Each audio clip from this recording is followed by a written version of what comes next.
Hi friend, তো দেখো আজ বাজার থেকে কাটা বোনা মাছ নিয়ে এসেছি, একটা গোটা মাছ। তো দেখো মাছটার মধ্যে ডিম ছিল।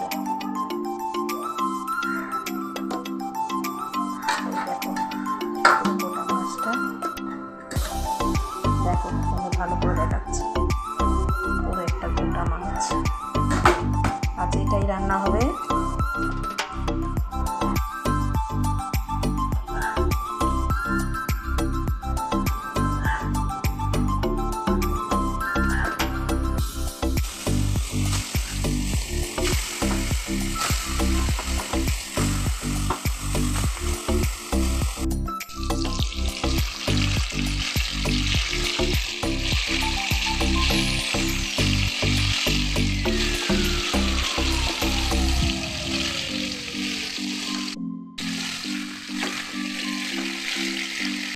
তো দেখো মাছ ভাজা হয়ে গেছে, আমার মাছ ভাজা তুলে নিয়েছি। দিয়ে ওই মাছ ভাজা তেলের মধ্যে তেল দিয়ে আর একটু অল্প তেল দিয়ে জিরে ফোড়ন দিয়ে পেঁয়াজ দিয়েছি। পেঁয়াজটা ভাজা ভাজা হয়ে যাওয়ার পর আদা রসুন দিয়েছি পেস্ট, দিয়ে আদা রসুনটার পর দিয়েছি টমেটোর যে একটু ভাজা ভাজা হয়েছে মশলাটা, তারপর দিয়ে দিয়েছি গোটা কেটে রাখা আলু।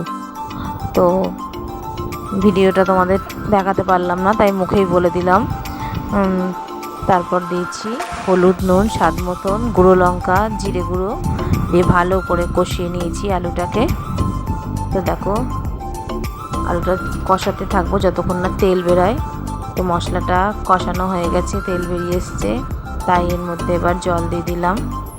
জল দিয়ে এবার ঢাকা দিয়ে দেবো 10 মিনিট মতন, ফুটবে। আলুটা সিদ্ধ হতে সময় লাগবে। তো দেখো ঢাকা দিয়ে দিয়েছি 10 মিনিটের জন্য। খুললাম, খুলে একটু নাড়াচাড়া দিয়ে দেখছি আলুটা একটু সিদ্ধ হয়ে গেছে। তো দেখো আলুটা সিদ্ধ হয়ে গেছে আমার। তো এই যে ভেজে রাখা মাছগুলো এবার এর মধ্যে দিয়ে দেব। তো দেখো তরকারিটার কত সুন্দর কালার এসছে। তো তোমরা বন্ধুরা এইভাবে রান্না করে খেয়ে দেখো, দারুণ হবে। এইভাবে কাটা বোনা মাছের আলু দিয়ে ঝোল রান্না, ঠিক ঝোল না, মাখা মাখা রান্নাটা হবে। তো দেখো আমার রান্না প্রায় কমপ্লিট হয়ে এসেছে। মাছটা দিয়েছি, 5 মিনিট মতন মাছটা দিয়ে ফুটাবো, দিয়ে আমার মাছ রান্না কমপ্লিট। তো দেখো এদিকে ভাত বেড়ে ফেলেছি, রান্না কমপ্লিট হয়ে গিয়ে আজ রান্না করেছি নোটের শাক ভাজা আর কাটা বোনা মাছ দিয়ে আলু দিয়ে তরকারি।